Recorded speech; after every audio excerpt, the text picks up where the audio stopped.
안녕하십니까. 국립군산대학교 소프트웨어중심대학 사업단의 정길화 교수입니다.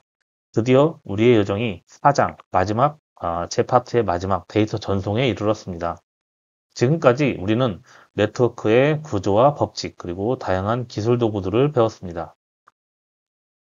이는 마치 잘 설계된 도시의 도로망과 첨단 자동차를 만드는 것과 같습니다.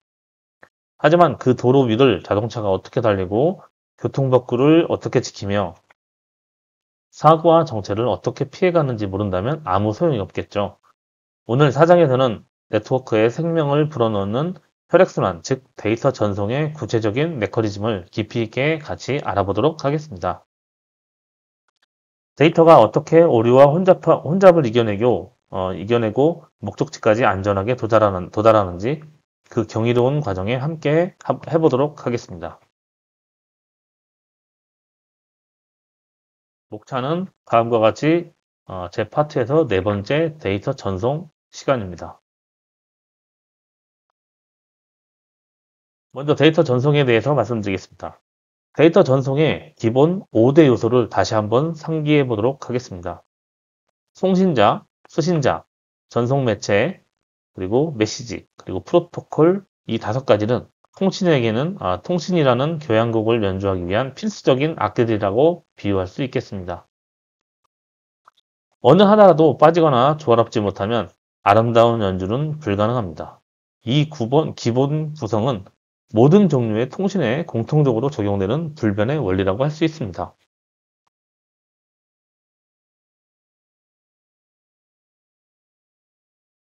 데이터의 흐름 방향에 따른 세 가지 분류입니다.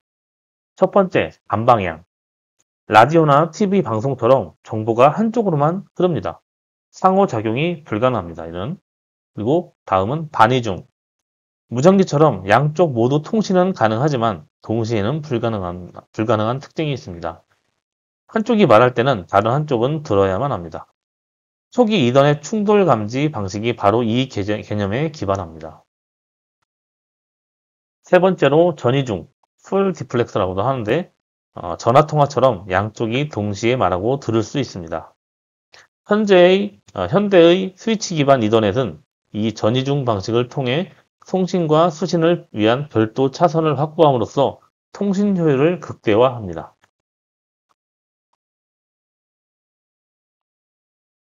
자, 여기서부터 매우 중요합니다. 네트워크의 두 가지 근본적인 철학 중 첫 번째, 회선 교환, 서킷 스위치라고도 하죠.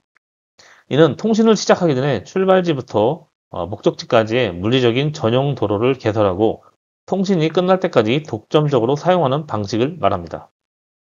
옛날 전화 교환원이 직접 선을 연결해 주었던 것을 상상하시면 될 것 같습니다. 장점으로는 일단 연결이 되면 그 길은 오롯이 나만의 것이므로 지연 시간이 일정하고 통화 품질이 보장됩니다. 그리고 실시간 음성, 영상의 이상적이라고 할 수 있습니다. 단점은 내가 통화하지 않는 순간에도 그 비싼 전용 도로는 계속 점유가 되고 있습니다. 이는 엄청난 자원 낭비이며 경영학적으로 보면 고정비가 매우 높은 비효율적인 모델이라고 할 수 있습니다.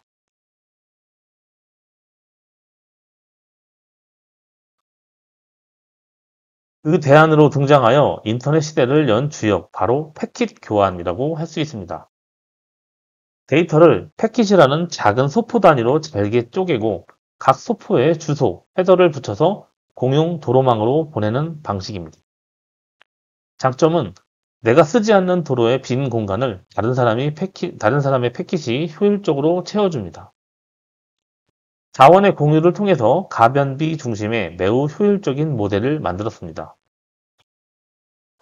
또한 일부 도로가 막히더라도 다른 길로 우회할 수 있어 장애에 매우 강한 특징이 있습니다. 단점으로는 소포가 늦게 도착하거나 지연이죠.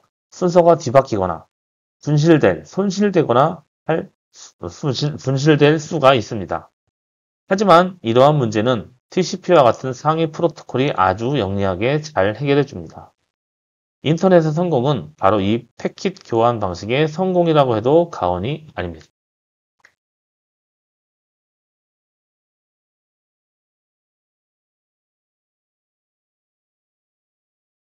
패킷이라는 소포에 붙는 운송장이 바로 헤더입니다. 이 헤더에는 우리가 생각하는 것보다 훨씬 많은 정교한 정보들이 담겨 있습니다. 먼저 주소 정보를 보면 송신자와 수신자의 맥 주소, 맥 어드레스죠. 그리고 IP 주소, 포트 번호 정보가 있습니다. 그리고 제어 정보를 살펴보면 패킷의 순서 번호, 그리고 패킷의 길이, 그리고 데이터의 종류, 그리고 내용물이 깨지지 않았는지를 확인하는 체크섬으로 구성되어 있습니다. 세 번째로 라우팅 정보가 있습니다. 패킷이 네트워크에서 무한정 떠돌지 않도록 하는 수명 정보, TTL, Time to Live의 약자죠. TTL 같은 중요한 정보가 포함되고 있습니다. TTL은 패킷 수명을 얘기합니다.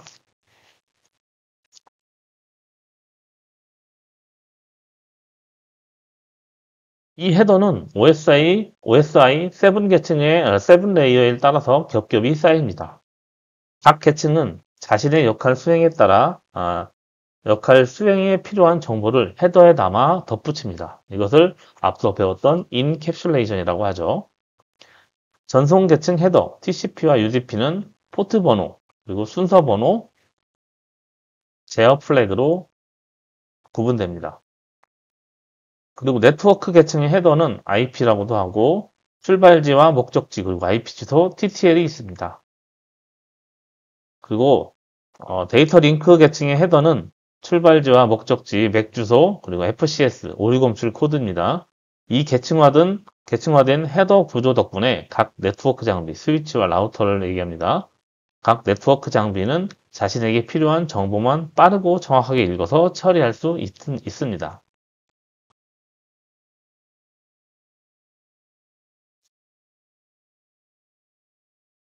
데이터 전송은 항상 오류의 위험을 안고 있습니다. 전자기적 간섭과 신호 감쇄 등으로 인해서 0과 1이 0으로 바뀔 수도 있고 0이 1로 바뀔 수도 있습니다. 비트 오류가 발생할 수 있기 때문에 그렇습니다. 때로는 연속된 여러 비트가 한꺼번에 손상되는 버스트 오류가 발생하기도 하고 라우터의 버퍼가 가득 차 패킷 자체가 사라지는 패킷 손실도 일어날 수 있습니다. 신뢰성 있는 통신을 위해서는 이러한 오류를 극복할 수 있는 강력한 메커니즘이 필수적이라고 할 수 있습니다.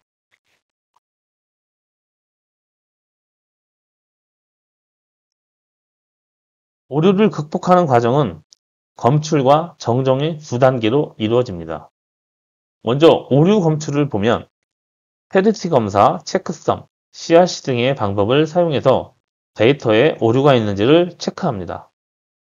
이 중 CRC가 가장 강력하고 널리 쓰이고 있습니다. 오류 정정의 가장 보편적인 방법은 ARQ, Automatic Repeat Request, 즉 자동 재전송 요구입니다. 수신자가 오류를 발견하면 송신자에게 데이터가 깨졌으니 다시 보내주세요 라고 요청하는 단순하고 확실한 방법입니다. 신뢰성의 대명사인 TCP 통신은 바로 이 ARQ를 기반으로 하고 있습니다.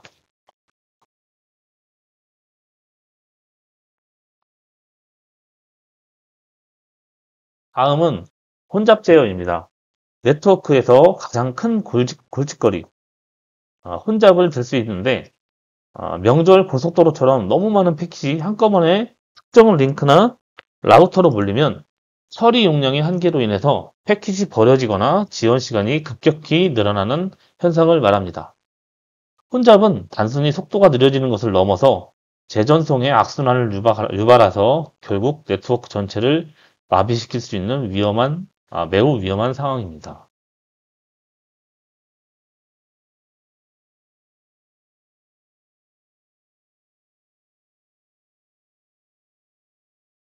인터넷의 심장인 TCP는 이 혼잡을 해결하기 위해서 아주 지능적인 혼잡 제어 알고리즘을 사용합니다.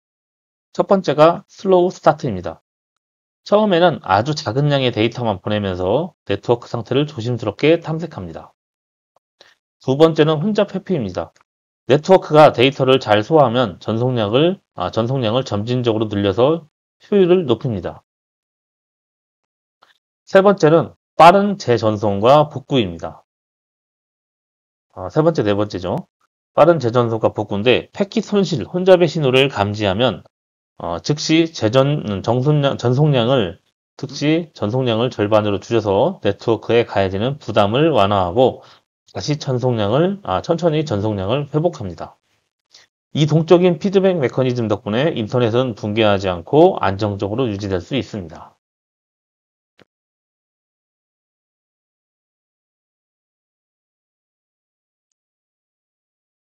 다음은 TCP 흐름 제어입니다. 흐름 제어는 혼잡 제어와 비슷해 보이지만 포커싱이 다릅니다. 혼잡 제어가 네트워크 전체의 상황을 고려하는 것이라면 흐름 제어는 송신자와 수신자 둘 사이의 속도를 조절하는 것으로 볼 수 있습니다. 고성능 서버 송신자가 저사양 PC 수신자에게 데이터를 보낼 때 서버가 너무 빨리 보내면 PC가 데이터를 처리하지 못하고 버퍼가 넘쳐서 데이터가 유실될 수 있습니다. 흐름 제어는 바로 이러한 상황을 막기 위한 1대1 속도 조절 메커니즘이라 할 수 있습니다.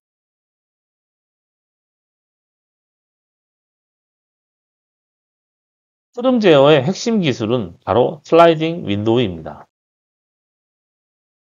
수신자는 자신이 현재 받을 수 있는 데이터의 양, 즉 수신 윈도우 크기를 송신자에게 알립니다. 예를 들면 저는 지금 4096바이트까지 받을 준비가 되어 있습니다. 라고 하는 거가 있을 수 있겠죠. 송신자는 그 윈도우 크기를 넘지 않는 범위 내에서 데이터를 연속으로 보냅니다. 수신자가 데이터를 받고 처리한 후 남은 버퍼 공간을 계산하여 갱신된 윈도우 크기를 다음 에크에 실어서 보냅니다. 이 윈도우가 마치 미닫이 창문처럼 계속 움직이면서 끊김없는 데이터 흐름과 1대1 속도 조절이 동시에 이루어집니다.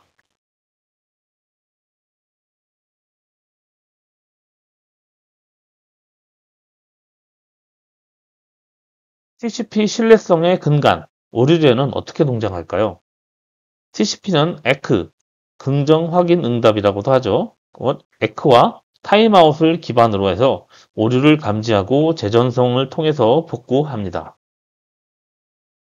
에크 미수신은 타임아웃이라고도 하고 송신자가 데이터를 보낸 후 정해진 시간, 타임아웃 내에 해당 데이터에 대한 에크가 도착하지 않으면 데이터나 에이크가 중간에 사라졌구나 하고 판단하고 데이터를 재전송합니다. 중복 에크 수신은 수신자가 중간에 102번 패킷을 놓치고 103번, 104번을 만약에 받았다면 나는 101번까지 받았으니 102번을 다시 보내달라는 의미로 101번에 대한 에크를 반복해서 보냅니다. 송신자가 이 중복 에크를 3번 받으면 타임아웃을 기다리지 않고 즉시 102번 패킷을 재전송합니다. 이를 빠른 재전송이라고도 합니다.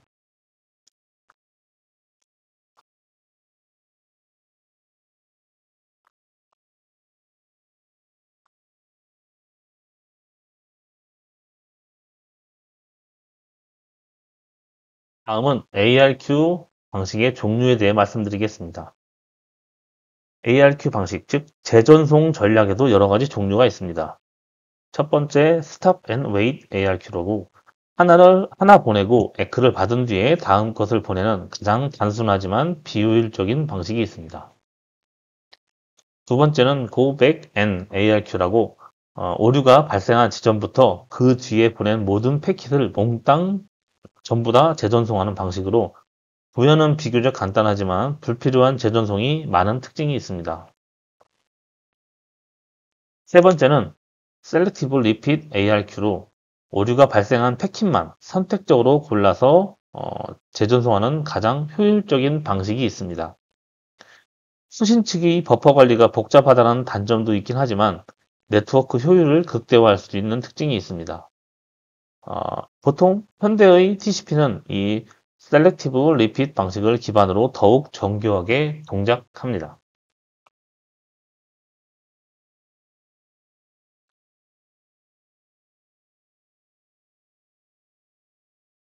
이제 다시 라우터의 세계로 돌아와서 그들의 지도인 라우팅 테이블을 자세히 들여다보도록 하겠습니다. 이 테이블은 라우터가 패킷을 어디로 보내야 될지 결정하는 핵심 정보입니다. 주요 구성 요소는 다음과 같습니다. 목적지 네트워크, 어, 목적지 네트워크와 서브넷 마스크가 있는데 패킷이 가야 할 최종 주소 범위를 말합니다. 목적지 네트워크는 패킷이 도달해야 될 네트워크 주소를 말하고 서브넷 마스크와 함께 표현을 합니다. 서브넷 마스크는 네트워크 부분과 호스트로 구분을 하고 CIDR 표기법을 사용합니다. 다음은 다음 홉으로 넥스트 홉이라고도 하죠. 패킷을 전달할 다음 라우터의 IP 주소를 지칭합니다. 다음은 매트릭입니다. 해당 경로가 얼마나 좋은지를 나타내는 비용값을 말합니다. 숫자가 낮을수록 좋은 경로를 말하며 라우터는 들어온 패킷의 목적지 IP를 보고 이 테이블에서 가장 구체적으로 일치하는 경로를 찾아서 다음 홉으로 패킷을 포워딩 합니다.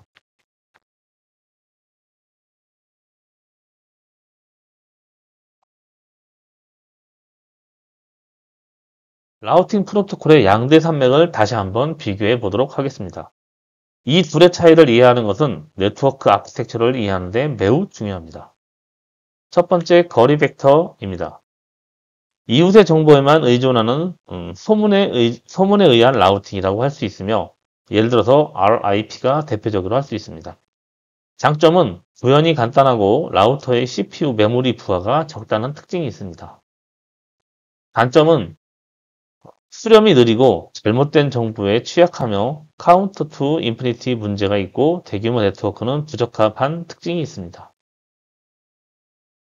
링크 상태는 네트워크 전체 지도를 기반으로 해서 최적 경로를 스스로 계산하는 내비게이션 기반 라우팅이라고 비교할 수 있으며 예를 들어서 OSPF가 대표적이라고 할 수 있습니다. 장점으로는 수렴이 빠르고 루프가 없으며 정확한 토폴로지 정보를 기반으로 해서 최적의 경로를 찾습니다. 단점으로는 구현이 좀 복잡하고 라우터의 리소스 자원 소모가 크다는 특징이 있습니다.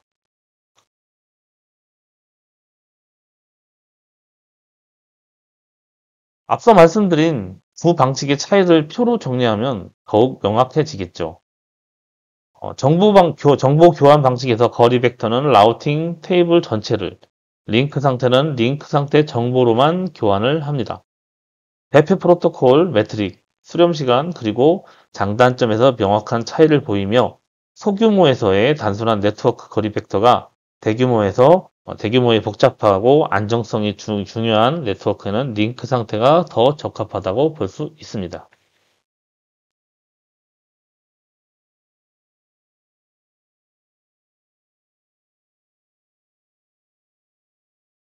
인터넷은 하나의 거대한 네트워크가 아니라 수많은 독립적인 네트워크들의 집합체라고 할 수 있습니다. 이 독립적인 네트워크 관리 단위를 AS, 오토노머니스 시스템, 자율 시스템이라고도 부릅니다. 보통 하나의 인터넷 서비스 제공업체 ISP나 거대 기업, 대학 등이 하나의 AS를 구성하고 고유한 AS 번호를 할당받습니다. 각 AS는 내부적으로 자신만의 라우팅 정책을 사용하지만 외부의 다른 AS와 통신할 때는 약속된 규칙을 따라야 합니다.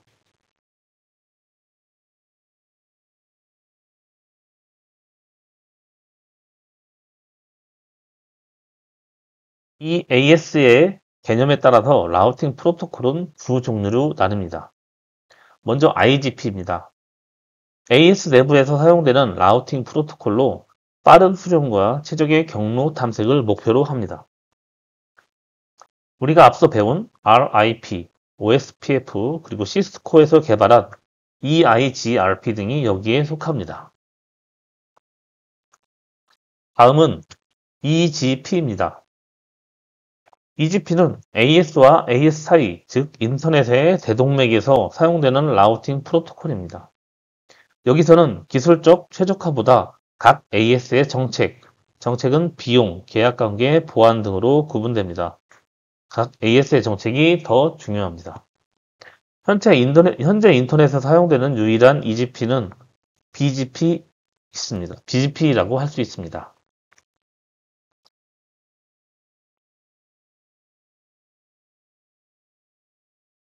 다음은 멀티캐스트 라우팅에 대해서 말씀드리겠습니다. 데이터 전송 방식에는 1대1인 유니캐스트, 그리고 1대 모두, 1대 다라고도 할 수 있죠.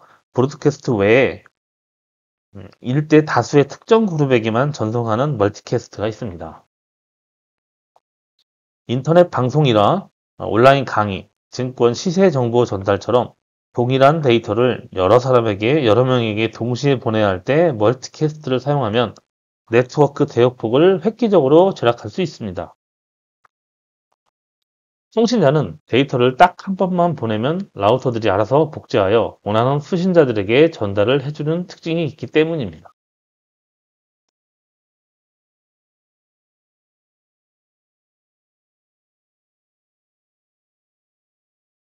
멀티캐스트 통신을 위해서는 IPv4 주소 대역 중 클래스 D에 해당되는 224.000에서부터 239.255.255.255의 범위의 특수한 그룹 주소를 사용합니다. 그룹에 참여하고 싶은 호스트들은 IGMP라는 프로토콜을 통해서 라우터에게 나도 그 방송 볼래요 라고 신청을 하고, 라우터들은 TIM과 같은 멀티캐스트 라우팅 프로토콜을 사용해서 그룹 멤버들에게 효율적으로 데이터를 전달하는 멀티캐스트 트리를 구성합니다.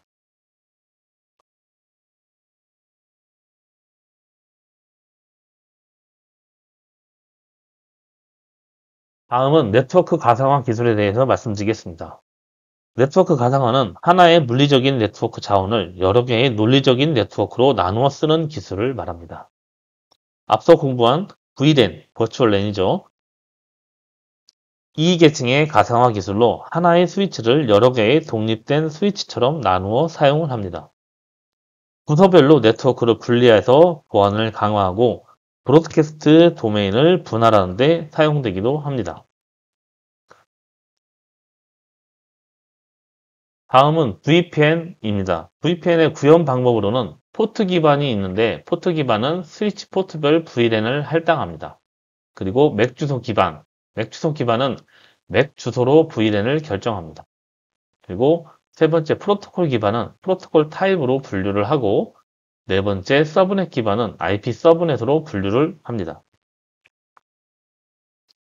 VPN은 3계층의 가상화 기술로 인터넷이라는 공용망 위에서 암호화된 터널을 만들어 마치 전용선을 쓰는 것처럼 안전한 사설망을 구축하는 기술입니다.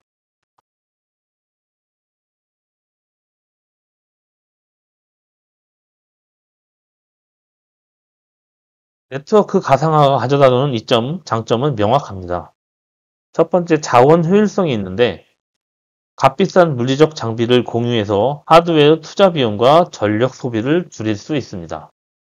그리고 두 번째는 유연성을 꼽을 수 있는데, 유연성은 소프트웨어 설정만으로 네트워크를 쉽게 생성하고 변경, 그리고 삭제할 수 있어서 비즈니스 민첩성이 향상됩니다. 세 번째는 격리성인데, 가상 네트워크 간의 트래픽을 완벽하게 분리해서 보안을 강화하고 장애의 파급 효과를 최소화합니다. 네 번째는 관리 효율성을 꼽을 수 있습니다. 중앙에서 모든 가상 네트워크를 통합 관리하고 자동화할 수 있습니다.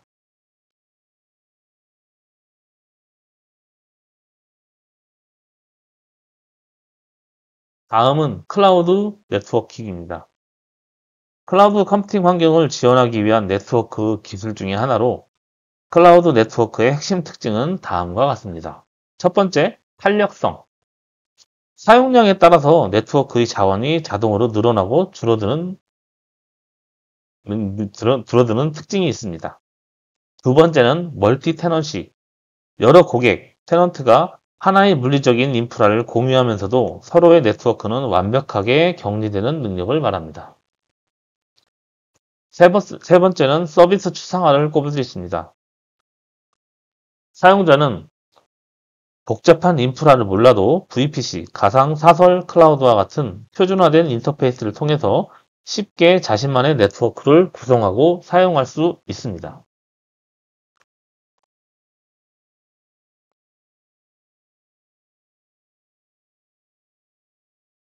다음은 6G와 차세대 네트워크 기술에 대해 말씀드리겠습니다.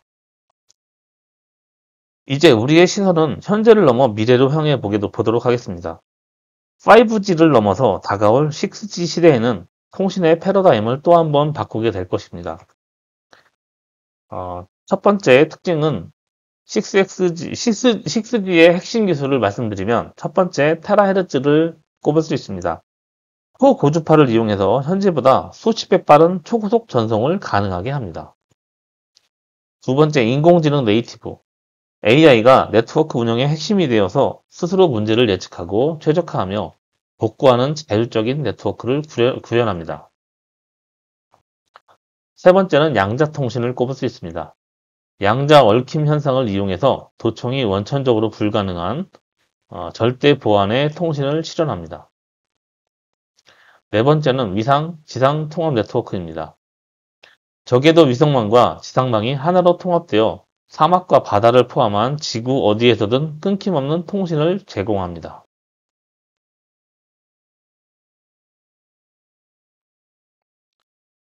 자, 이것으로 4장 데이터 전송의 심장부로 떠났던 긴 여정을 마칩니다. 오늘 우리는 데이터가 어떻게 교환되고 어떻게 오류와 혼잡, 그리고 속도의 차이를 극복하는지, 그리고 어떻게 지능적으로 길을 찾아가며 가상화와 클라우드 환경에서 동작하는지 그 핵심 원리들을 모두 살펴보았습니다.